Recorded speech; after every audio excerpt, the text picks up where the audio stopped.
Hello, कैसे हैं आप सभी। चलो स्टार्ट करते हैं आज एक और चैप्टर इकोनॉमिक्स का। जैसा कि हम बोले थे कि आप लोग का कंप्लीट करवाएंगे एग्जाम के पहले, तो कोशिश कर रहे हैं हम कि आप लोग का एक कंप्लीट करवाया जाए। तो आप लोगों ने ऐप में आप सभी लोगों ने ऐप में वीडियोस को देखा अच्छे से, एमसीक्यू को, और उम्मीद करते हैं कि आप लोग को समझ में भी आया होगा। आज एक और चैप्टर हम लोग लेते हैं, लेकिन आज हम लोग चैप्टर को थोड़ा एक्सप्लेन करेंगे। उसके बाद जाकर के इसका जो नेक्स्ट वीडियो है एमसीक्यू का, वो आप लोग को हम अपलोड कर देंगे। तो सबसे पहले तो हम लोग देखेंगे, एक चैप्टर है basic features of Indian economy, ठीक ना। इंडिया के इकोनॉमी का फीचर्स क्या है। तो इंडिया के इकोनॉमी का जब हम लोग फीचर्स का बात करते हैं, इंडिया के इकोनॉमी के जब हम लोग फीचर्स का बात करते हैं, तो फीचर्स का मतलब क्या होता है बाबू लोग, विशेषता, है ना।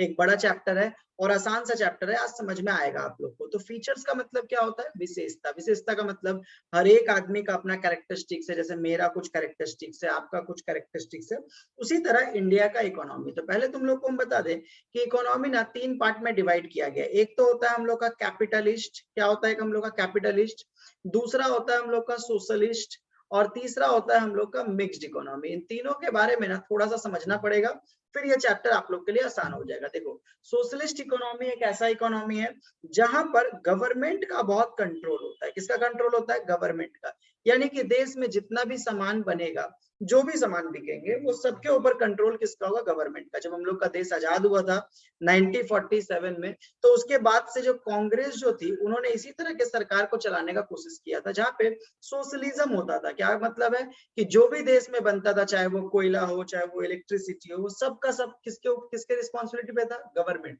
सिर्फ गवर्नमेंट सेक्टर ही देखने को मिलती थी। लेकिन कैपिटलिस्ट का बात किया जाए तो कैपिटलिस्ट एक ऐसा इकोनॉमी है जहां पे प्राइवेट को बहुत बढ़ावा दिया जाता है। किसको बढ़ावा दिया जाता है, प्राइवेट। देश में जो भी चीजें होंगी वो किसके द्वारा होंगी, प्राइवेट के द्वारा होंगी, प्राइवेट कंपनियों के द्वारा। इस वाले में जो होता है, देश बहुत स्पीड से आगे बढ़ता है, और जिसको मोदी जी ने भी कोशिश किया है कि प्राइवेटाइजेशन को अपनाया जाए। तो ये दो तरह का इकोनॉमी है, जहां पे कुछ भी सामान बनेगा तो वो किसके द्वारा, प्राइवेट के द्वारा बनेगा, और यहाँ पे किसके द्वारा, गवर्नमेंट के द्वारा बनेगा। और नेक्स्ट आता है मिक्स्ड इकोनॉमी। मिक्स्ड इकोनॉमी वो इकोनॉमी है जहां पे प्राइवेट और गवर्नमेंट दोनों साथ साथ मिलकर के रहेंगे। क्या है, प्राइवेट और सोशलिज्म, ये दोनों का दोनों क्या होगा, या फिर गवर्नमेंट बोलो, साथ साथ मिलकर के रहेंगे, जैसे कि इंडिया। इसीलिए इंडिया के इकोनॉमी को कौन सा इकोनॉमी बोला जाता है, तो इंडिया के इकोनॉमी को बाबू लोग मिक्स्ड इकोनॉमी बोला जाता है। कौन सा इकोनॉमी बोला जाता है इंडिया की इकोनॉमी को, मिक्स्ड इकोनॉमी बोला जाता है। तो अगर पहला फीचर्स पूछे तो मिक्स्ड इकोनॉमी है। चलो अब आते हैं हम लोग, यहाँ पे बोल रहा है कि देखो, पहला जो टॉपिक है वो बोल रहा है बेसिक स्ट्रक्चर्स ऑफ, दिया हुआ basic structure of Indian economy. तो पहला ही क्या बोला, मिक्स्ड इकोनॉमी बोला। The farmers of the constitution is a mixed economic structure for our nation, which means that our country has both the socialist and the capitalist feature. The idea behind such a framework was to provide a safeguard and equality of a socialist economy along with the person freedom to capitalist economy। यानी आप freedom है, आपके पास में आजादी है, आप चाहे तो सोशलिस्ट मतलब जो प्रोडक्शन है वो सरकार के द्वारा या फिर प्राइवेट के द्वारा, दोनों। जैसे कि एग्जांपल के देखो क्या दिया हुआ है, सेल। सेल क्या बोला, steel authority of India, ONGC limited, oil and natural gas दिया हुआ है। ठीक है, तो इस तरीके से अगर हम लोग देखेंगे तो हम लोग के पास में दोनों है। उसके बाद में यहाँ पे देखो प्राइवेटली क्या दिया हुआ है, टाटा। टाटा जो है वो क्या है, प्राइवेट है। जो motor, Reliance chemical, Birla cement etcetera, ये क्या है, प्राइवेट है। ये सब क्या है, गवर्नमेंट है। तो हमारे देश में सोशलिस्ट और कैपिटलिस्ट क्या है, दोनों है। ये हम लोग के इकोनॉमी का सबसे खास बात है, इसलिए इसका नाम क्या है, मिक्स्ड इकोनॉमी। चलो दूसरा क्या बोल रहा है, फेडरल स्ट्रक्चर। फेडरल स्ट्रक्चर का मतलब क्या होता है कि हमारा देश ना डेमोक्रेटिक देश है। डेमोक्रेटिक देश वो देश होता है जहां पे प्रधानमंत्री चुनने का अधिकार डेमोक्रेटिकली होता है। वोट देते हैं हम लोग, और वोट देने के बाद में हम लोग का देश का प्रधानमंत्री चुना जाता है। तो इसको हम लोग क्या बोलते हैं, फेडरलिज्म बोलते हैं। ठीक है, तो ये दो फीचर्स हो गया हम लोग के इकोनॉमी का, या स्ट्रक्चर बोलो। उसके बाद प्लान्ड इकोनॉमी, इसको देखना, यहाँ से एमसीक्यू आएगा, ठीक है ना। प्लान्ड इकोनॉमी का मतलब क्या है ना, हम लोग के देश में हमेशा से जब भी सरकारें बनती हैं तो कितने साल के लिए बनती हैं, ऑब्वियसली 5 साल के लिए बनती है। तो हर 5 साल में हम लोग एक प्लान करते हैं कि इस 5 साल जो है हमको फोकस करना है किस चीज के ऊपर में, कोई भी एक सेक्टर लेते हैं। जैसे 56 और 61 के आसपास में हम लोगों ने बोला था कि हमारे देश में एग्रीकल्चर के ऊपर सबसे ज्यादा महत्व दिया जाएगा। किसके ऊपर दिया जाएगा? एग्रीकल्चर। सभी जगह सभी सेक्टरों पे फोकस करेंगे, बट सबसे ज्यादा फोकस किसके ऊपर करेंगे? एग्रीकल्चर सेक्टर के ऊपर में करेंगे। ये जो एग्रीकल्चर सेक्टर के ऊपर में हम लोग फोकस करेंगे ना बाबू लोग, तो ये सरकार का 5 साल का प्लान था। इसी तरीके से हर 5 साल बाद एक नया प्लान बनता था, कभी इंडस्ट्री के ऊपर, कभी एजुकेशन के ऊपर। इस तरीके से हम लोग का हर 5 साल के लिए एक प्लान बनता था। कितने प्लान बने? जब पहला 5 साल का प्लान बना तो उसको 1 नंबर नाम दिया गया। इस तरह करते करते टोटल हम लोग का 12 5 ईयर प्लान बना। कितना प्लान बना? 12 5 ईयर प्लान हम लोग को बना। लेकिन 12 5 ईयर प्लान के बाद 2017 टिल 2017 के बाद सरकार ने इसका नाम चेंज करके कर दिया NITI Aayog, national institute for transforming India, change कर दिया इसका नाम। और उसके बाद से अभी नीति आयोग की क्या करती है? देश के डेवलपमेंट पे फोकस करती है। तो एग्जाम हॉल में पूछेगा नीति आयोग कब आया था और नीति आयोग कितने नंबर प्लान के बाद आया था? 12 नंबर प्लान। लास्ट प्लान कितना नंबर था? 12 नंबर प्लान जो था वो लास्ट प्लान था। तो ये हो गया हम लोग का कि इस तरीके का हमारा इकोनॉमी का क्या है? स्ट्रक्चर है। अब आते हैं, देखो यहाँ पे दिया हुआ है क्या? India is a developing economy. India का इकोनॉमी क्या है? डेवलपिंग। तुम लोग को थोड़ा हम डेवलपिंग और डेवलप्ड के बारे में समझाएं। इससे क्या होगा ना कि आपको चीजें बहुत समझ में आएंगे। डेवलपिंग और डेवलप क्या बोल रहा है, ध्यान से देखोगे। डेवलपिंग और डेवलप के बारे में क्या बोलता है? डेवलपिंग का मतलब है इंडिया, जहाँ पे हर चीजें नए तरीके से बन रही है, लोग नई चीजों को सीख रहे हैं, मतलब जगह है यहाँ पे कुछ भी करना, कुछ भी सीखना आप सीख सकते हो। और डेवलप्ड का मतलब क्या होता है? डेवलप्ड इकोनॉमी का मतलब होता है जहाँ पे हर चीज हो चुका है। जैसे कि अमेरिका ले लो, या है ना, वहां पे हर चीज डेवलप्ड हो चुका है। वहां पे ऐसा नहीं कि कोई चीज का कमी है। जैसे एग्जाम्पल के रूप में बिहार और बंगाल ले लो। बंगाल डेवलप्ड है, यहाँ पे हर चीजें हैं, बट बिहार में क्या हो रहा है? हर चीजें हो रही है, इंडस्ट्रियां बैठ रही है, स्मार्ट सिटीज बन रही है, रास्ता बन रहा है, हर चीज।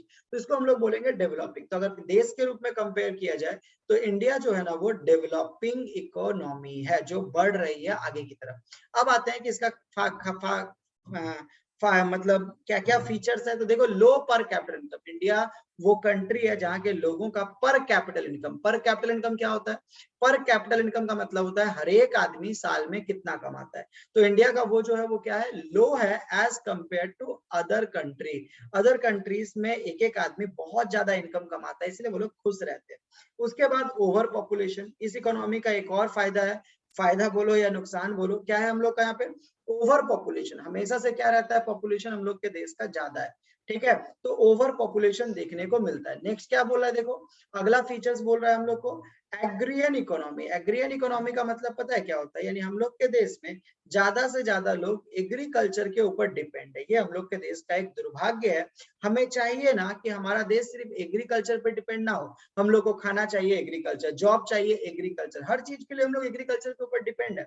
बट हमारे देश को ऐसा होना चाहिए जहाँ पे मैन्युफैक्चरिंग सेक्टर में भी हो और हमारा जो है सर्विस सेक्टर में भी लोग काम करें। लेकिन हमारा मैक्सिमम लोग कहाँ काम करते हैं? एग्रीकल्चर सेक्टर में। तो ये हम लोग के देश का एक दिक्कत है। तो एग्रीकल्चर सेक्टर को देखो, तो हमारा देश किसके ऊपर डिपेंड है? एग्रीकल्चर। इसीलिए इंडिया को क्या बोला जाता है? कृषि प्रधान देश। उसके बाद हाई अनएम्प्लॉयमेंट। हमारे देश में बेरोजगारी क्या देखने को मिलती है? ज्यादा देखने को मिलती है। जनसंख्या ज्यादा है भाई, तो ऑब्वियसली बात है कि बेरोजगारी क्या रहेगा? थोड़ा ज्यादा देखने को मिलेगा। उसके बाद आते हैं पॉवर्टी। ऑब्वियसली बात है हम लोग के देश में पॉवर्टी बहुत ज्यादा है, गरीब बहुत है हम लोग के देश में। और एक टॉपिक है वो क्या है? इनइक्वालिटी। इनइक्वालिटी का मतलब समझ में आता है? किसी के पास ज्यादा पैसा है तो किसी के पास क्या है? कम पैसा है। ये हम लोग का एक दिक्कत है, इनइक्वालिटी देखने को मिलता है। उसके बाद आते हैं तो बोल रहा है क्लियर हुआ ना यहाँ पे? पॉवर्टी मतलब गरीबी इंडिया में ज्यादा है, और इनइक्वालिटी मतलब किसी के पास बहुत ज्यादा पैसा है तो किसी के पास बहुत कम पैसा है। देश में कुछ गिने चुने लोग हैं जिनके पास बहुत पैसा है, और देश में कुछ मैक्सिमम लोग हैं जिनके पास पैसा नहीं है। तो ये एक हम लोग के देश का एक दिक्कत है। चलो थोड़ा फास्ट इसलिए पढ़ा रहे हैं क्योंकि एग्जाम सामने है आप लोग का, है ना, नहीं तो फिर सिलेबस कंप्लीट नहीं होगा। बहुत सिलेबस है, बट वीडियोस को देखते रहो, मेरे को लगता है कंप्लीट हो जाएगा। लास्ट क्लास जो मैंने पढ़ाया था इशूज इन इंडियन इकोनॉमी, वो एमसीक्यू पढ़ाने से ही वो चैप्टर क्लियर हो जाता है। बट इस चैप्टर को पढ़ाने के लिए मेरे को लगा कि चैप्टर को पढ़ा दे तो अच्छा ही है, आप लोग को चैप्टर का भी वीडियो मिल जाएगा और एमसीक्यू का भी मिल जाएगा। चलो अब देखोगे यहाँ पे India as an emerging economy क्यों है, क्यों लोग हम लोग को इतना फॉलो कर रहे हैं, दूसरा देश देख रहे हो आप लोग, हमेशा इंडिया के ऊपर, इंडिया की तरफ तरफ देख रहा है। क्यों? इम्प्रेसिव इकोनॉमिक ग्रोथ इंडिया में ना 2019 के बाद में तगड़ा ग्रोथ देखने को मिला है। मतलब हर चीज में हम लोग अब क्या हो रहे हैं, आगे बढ़ रहे हैं, चाहे वो इंडस्ट्री हो, चाहे वो सर्विस सेक्टर हो, जोमेटो, फ्लिपकार्ट, अमेजोन, इतनी सारी हम लोग की आईटी इंडस्ट्री क्या हो रहा है, बहुत ज्यादा आगे बढ़ रहा है। और जिस वजह से देश में हम लोग का जो इकोनॉमिक ग्रोथ है वो पूरे वर्ल्ड में हम लोग काफी अच्छा कर रहे हैं। उसके बाद एक्सपेंशन ऑफ सर्विस सेक्टर, सबसे खास बात है हम लोग के देश में सर्विस सेक्टर बढ़ गया। सर्विस सेक्टर का मतलब पता है क्या होता है? जहां पे सर्विस दिया जाता है। जैसे हम क्या प्रोवाइड कर रहे हैं, सर्विस प्रोवाइड कर रहे हैं। जोमेटो क्या प्रोवाइड करती है, सर्विस प्रोवाइड करती है। अमेजोन भाई तुमको सामान नहीं बेचती अमेजोन, अमेजोन एक जगह है जहाँ पे लोग अपना सामान को लिस्ट करते हैं और आप खरीदते हो, सर्विस प्रोवाइड करती है। फ्लिपकार्ट क्या प्रोवाइड करती है, सर्विस प्रोवाइड करती है। तो इस तरह से देखेंगे तो हमारे देश में जो सर्विस सेक्टर था ना वो बहुत ज्यादा मात्रा में बढ़ा था। उसके बाद इंफॉर्मेशन टेक्नोलॉजी का बूम, आईटी सेक्टर में हम लोग का क्या हुआ, बहुत ज्यादा बढ़ावा मिला। तुम लोग देखा ही होगा इस चीज को कि इंफॉर्मेशन टेक्नोलॉजी यानी कि आईटी, ये कोविड आने के बाद लोग बोल रहे हैं कि बहुत नुकसान हुआ, बट ऐसा लग रहा है ना कि कोविड के बाद हम लोग बहुत सारा चीज सीख भी लिया। आज देखो ऑनलाइन क्लास हो रहा है, 2018-19 में कोई नहीं सोचा था कि इस तरह का कोई क्लासेस भी होगा, बट आज देखो बच्चों को ऑनलाइन ही समझ में आता है। मेरे को लगता है कि अगर इस तरह का क्लासेस आप लोग को मिलता रहे तो बोलेगा भैया घर ही पे ठीक है ना, टाइम वेस्ट भी नहीं होता, आराम से क्लास कर लेते हैं। तो आप लोग देखते रहो, अच्छा लगेगा तो ऑनलाइन भी स्टार्ट किया जाएगा। चलो आगे देखेंगे हम लोग का। नेक्स्ट आता है कि ये जो एक है ना, थोड़ा सा आपको याद करना पड़ेगा। बोल रहा है कि इंडिया में ऑक्यूपेशनल पैटर्न कैसा था, हम समझाते हैं। देखो यहाँ पे देखोगे आप लोग तो क्या बोल रहा है यहाँ पे कि 1950 और 51 देश आजाद होने के जस्ट बाद प्राइमरी सेक्टर में क्या बोल रहा है, 61%। सबसे ज्यादा नौकरी कहाँ था, 61.5% यहीं पे था। सबसे ज्यादा इनकम कहाँ था, यहीं से होता था। यानी देश के इनकम में, एक सेकेंड थोड़ा सा, चलो देखो तो सबसे इम्पोर्टेंट क्या है ना कि ये जो ईयर वाइज दिया हुआ है तो 1951 में ये था। उसके बाद देखोगे 16 और 17 में तो ये पार्टिसिपेशन घटा है। क्या हुआ, प्राइमरी सेक्टर का पार्टिसिपेशन क्या हुआ है, घटा है हम लोग का। Percentage share of the different sector national income, यानी देश का अगर 100 रुपया इनकम है, देश का अगर 100 रुपया इनकम है तो वो 3 जगह से आता है। कहाँ से? एग्रीकल्चर से आता है, और कहाँ से आता है, तो सर्विस सेक्टर से आता है, और कहाँ से आता है, मैन्युफैक्चरिंग सेक्टर से आता है। टर्सरी सेक्टर का मतलब होता है बाबू सर्विस सेक्टर। कौन सा सेक्टर होता है, सर्विस सेक्टर होता है, ठीक है। और सेकेंडरी का मतलब क्या है, मैन्युफैक्चरिंग सेक्टर। अब देखोगे यहाँ पे तो पहले हम लोग का सारा इनकम प्राइमरी सेक्टर से आता था, है ना, 61 रुपीज आता था। अभी कितना आता है, 18.6। पहले सेकेंडरी में कितना आता था, मैन्युफैक्चरिंग से 13, अभी कितना है 28। और टर्सरी से कितना है 25.1, अभी कितना है 53। यानी कि हम लोग का ये दोनों सेक्टर जो है वो कंटिन्यूअसली क्या हो रहा है, बढ़ रहा है। और ये क्या हो रहा है, घट रहा है। अच्छा बात है हम लोग के लिए। लेकिन हाँ इक्वली रहे तो सबसे ज्यादा अच्छा है कि एग्रीकल्चर से भी आए, टर्सरी से भी आए, सेकेंडरी से भी आए, तो ये हम लोग के देश का। अब बोलोगे एमसीक्यू में, यस ये 3 को याद करना एकदम कंफर्मली, एंड दिस 3 को तो याद रखेगा ही रखेगा, ठीक है। अब जो लोग ज्यादा पढ़ेंगे वो बीच वाले को भी याद रखेंगे, ठीक है। बस एक चीज याद रखना कि ये जो है ना ये कंटिन्यूअसली क्या हुआ है, बढ़ा है। एक समय ऐसा था, यहाँ पे देखो यहाँ से थोड़ा सा कमा था बट फिर बढ़ते गया है। और ये हमेशा क्या हुआ है, घटते ही गया है, ठीक है। उसके बाद ये तो खैर कंटिन्यूअसली बढ़ा ही है। तो ये है हम लोग का एक स्ट्रक्चर, इसको पढ़ेगा सब लोग, वरना फिर आप लोग फंसेंगे। चलो अब आगे आते हैं, हम लोग देखते हैं प्राइमरी सेक्टर क्या होता है, सेकेंडरी सेक्टर क्या होता है, टर्सरी सेक्टर समझा दिए। प्राइमरी सेक्टर का मतलब क्या बोले, यहाँ पे ज्यादा से ज्यादा लोग किसमें एंगेज होंगे, एग्रीकल्चर। एग्रीकल्चर सेक्टर का ही नाम क्या है, प्राइमरी सेक्टर। तो यहाँ पे डेटा कुछ दिए हुए हैं जो आप लोग पढ़ोगे, ठीक है। उसके बाद सेकेंडरी मतलब इंडस्ट्रियलाइजेशन, बोला ना, जहाँ पे मैन्युफैक्चरिंग होता है।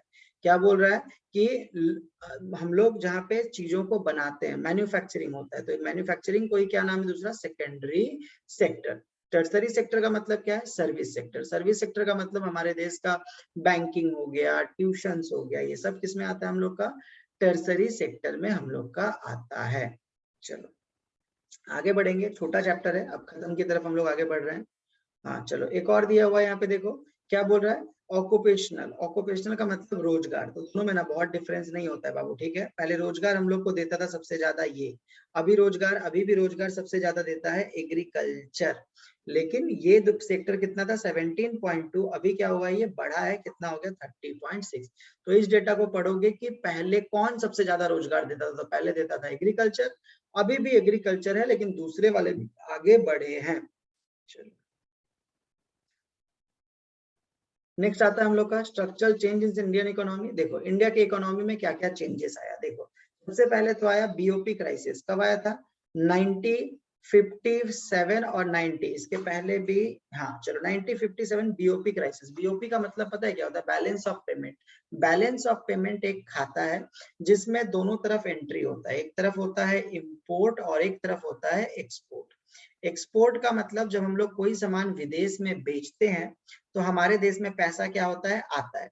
और इंपोर्ट का मतलब जब दूसरे देश से सामान खरीदते हैं तो हमारे देश का पैसा क्या होता है? जाता है। तो इसका हिसाब लगाया जाता है देश में, ठीक ना? वो देश सबसे ज्यादा अच्छा होता है जो एक्सपोर्ट ज्यादा करे और इंपोर्ट क्या करे? कम करे। क्योंकि जब हम लोग एक्सपोर्ट करते हैं तो हमारे पास डॉलर जो होते हैं वो जमा हो जाते हैं, जो अच्छा बात है देश के लिए। लेकिन 1957 सब में क्या हुआ था कि डॉलर जो था वो हमारे पास धीरे धीरे खत्म होने की कगार पर आ गया था। इसी को बोला जाता है बीओपी क्राइसिस। चलो, उसके बाद क्या है? Food crisis. 1965 और 66 में देश आजाद होने के बाद पता नहीं क्या हुआ, हमारे देश का जनसंख्या बहुत ज्यादा मात्रा में बढ़ने लगा। और इसी बहुत ज्यादा मात्रा में जनसंख्या बढ़ने की वजह से हम लोग को एक और प्रॉब्लम देखने को मिला था। क्या प्रॉब्लम देखने को मिला? तो प्रॉब्लम बहुत सिंपल देखने को हम लोग को मिला कि हम लोग के देश में जनसंख्या बढ़ने की वजह से खाना तो ज्यादा चाहिए, बट हम लोग के देश में जो प्रोडक्शन था वो क्या था? कम था। तो उस समय हम लोग विदेशों से सामान को मंगाते थे। ये हम लोग के लिए एक बहुत दिक्कत वाला बात हो गया था। जिस समय हुआ था ग्रीन रिवॉल्यूशन, जिस समय क्या हुआ था? ग्रीन रिवॉल्यूशन देखने को मिला था। ग्रीन रिवॉल्यूशन का मतलब सरकार ने इस 5 साल में बोला था कि हम लोग सिर्फ और सिर्फ एग्रीकल्चर पे फोकस करेंगे। किस पे फोकस करेंगे? सिर्फ और सिर्फ एग्रीकल्चर पे। तो क्या करेंगे? HYB सीड्स का इस्तेमाल करेंगे, अच्छे बीजों का। उसके बाद इरिगेशन सिस्टम, अच्छे सिस्टम का इस्तेमाल करेंगे। उसके बाद क्या करेंगे? हम लोग बढ़िया टेक्निक का इस्तेमाल करेंगे। और हम लोग इतना खेती किए ना, इतना खेती किए कि आज तक हम लोग दूसरे देश से मांगते नहीं है। तो इसको बोला गया ग्रीन रिवॉल्यूशन। उसके बाद ऑयल प्राइसेस क्राइसिस, हम लोग के देश में ऑयल का क्राइसिस हुआ और बहुत दाम जो है वो ऑयल का बढ़ा था।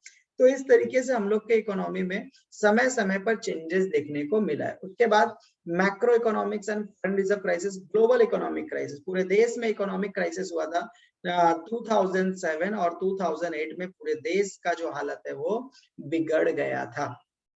चलो, ये तो था आप लोग का पूरा चैप्टर जो मैंने आप लोग को पढ़ाया, ठीक है। अब आते हैं यहाँ पे एक टॉपिक लास्ट है, इसको थोड़ा सा पढ़ लो क्योंकि ये एग्जाम में हॉल में आता है, ठीक है। कोशिश कर रहे हैं हम कि जितना हो सके पॉसिबल खत्म करें, क्योंकि आप लोग तो क्लासेस लिए नहीं हो और समझ ही सक रहे हो हर चीज। हमें भी परेशानी होती है, इस 1 महीने में 15 दिन में पढ़ाओ, क्या पढ़ाएं, कैसे पढ़ाएं, टफ हो जाता है थोड़ा सा, ठीक है।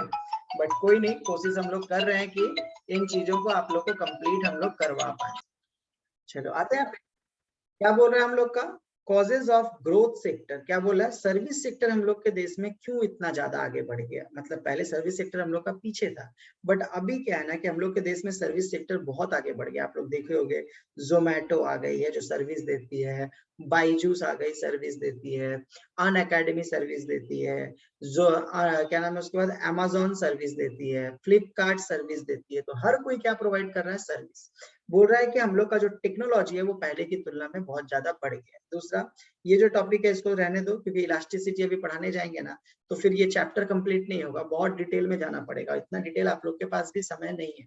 अगला आते हैं यहाँ पे, क्या बोल रहा है कि हम लोग का सर्विस सेक्टर इसलिए बढ़ा क्योंकि हम लोग के देश में ना जो मैन्युफैक्चरिंग सेक्टर है वो कम है। तो लोग रोजगार के लिए मैन्युफैक्चरिंग सेक्टर में ना जाकर के सर्विस सेक्टर में आ रहे हैं। बहुत सारे लड़के लोग अभी जोमेटो में काम कर रहे हैं। अगर वो लोग चाहते तो कहीं कुछ सामान बनता किसी फैक्ट्री में तो वहां काम कर सकते थे, बट वहां काम नहीं है, इसलिए उनको यहाँ आना पड़ता है।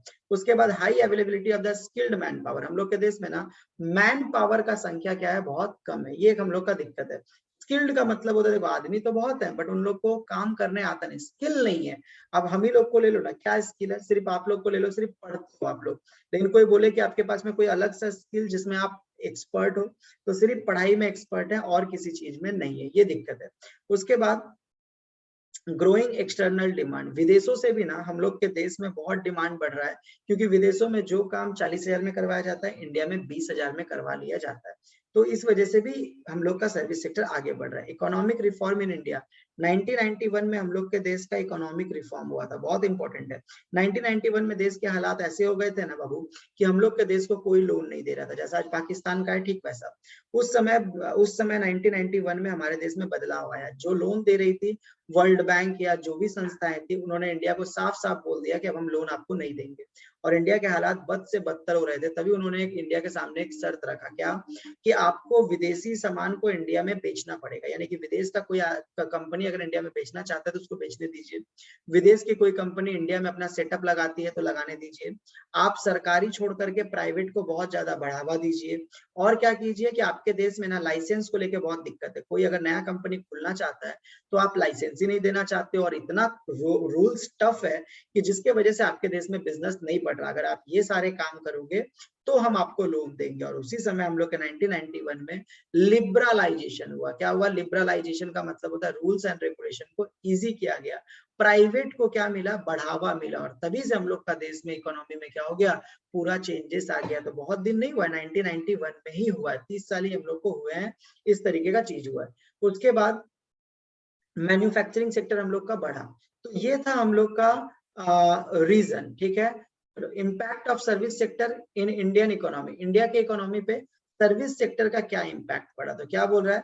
एम्प्लॉयमेंट जनरेशन, लोगों को रोजगार मिला। उसके बाद increase differential income and productivity, लोग अलग अलग तरह के इनकम के स्रोत के बारे में आज देख लो ना। आज कोई नहीं चाहता कि हम मैन्युफैक्चरिंग करें, हर चाहता है कि हम सर्विस प्रोवाइड करें, हम मिडिल मैन बन जाए और जो बेचने वाला है और जो खरीदने वाला है उन दोनों के बीच में रिलेशनशिप क्रिएट कर दें। उसके बाद आते हैं हम लोग का, देखोगे तो ये क्या हुआ है? Increase inequality due to loss of livelihood. क्या बोल रहा है कि हम लोग का जो इनइक्वालिटी था वो थोड़ा सा बढ़ गया। इंप्रूव्ड इन इंफ्रास्ट्रक्चर, उसके बाद इंपॉर्टेंट नेशनल डेवलपमेंट एफर्ट्स। ठीक है, देखो बाबू ज्यादा डिटेल में हम इसलिए नहीं जा रहे हैं क्योंकि आप लोग के पास भी समय नहीं है, ठीक है। और आप लोग को ये क्लासेस एकदम फ्री ऑफ कॉस्ट दिए जा रहे हैं, तो जितना हो सक रहा है मैं आप लोग का हेल्प कर रहा हूँ ताकि आपको ज्यादा से ज्यादा नॉलेज मिल पाए, ठीक है। नेक्स्ट वीडियो में मिलेंगे जहां हम आपको इसका एमसीक्यू सॉल्व करके देंगे, ठीक है। 50 एमसीक्यू लेंगे हम लोग, जिसे जैसे लास्ट क्लास में लिए थे, और उस 50 एमसीक्यू को आपको देंगे। तो आप लोगों से रिक्वेस्ट है, ये जो ऐप है बहुत सारे दोस्तों को डाउनलोड करने बोलिए ताकि उनका भी भला हो जाए और आपका भी भला हो जाए। और सबसे खास बात है, मेरे को मोटिवेट मिले कि मैं और वीडियोस को यहाँ पे डाल सकूं। अभी 100 लोग इस वीडियोस को देखते हैं, 100 लोग ऐप में ऐड है। मैं चाहता हूं कि आप लोग अगर एक एक दोस्त को भी दोगे ना इस ऐप के बारे में इंफॉर्मेशन, तो हमारा जो यहाँ पे लोग है वो बढ़ेंगे। और मेरे को मोटिवेशन कैसे मिलेगा बोलो? एक तो मोटिवेशन चाहिए, एक तो फ्री ऑफ कॉस्ट आप लोग को दे रहे हैं, तो एक मेरा मोटिवेशन रहेगा कि आप लोग यहाँ पे अपने दोस्तों को ज्यादा से ज्यादा ऐड कीजिए। ये रिक्वेस्ट है आप लोग से। चलिए मिलते हैं नेक्स्ट क्लास में जहां आपको इसका एमसीक्यू भी हम करवाएंगे। ये नोट्स मैं ऐप में दे देता हूं ताकि आप लोग ऐप में इस नोट्स को जितनी बार चाहे पढ़ सकते हैं, ठीक है। चलिए मिलते हैं नेक्स्ट क्लास में।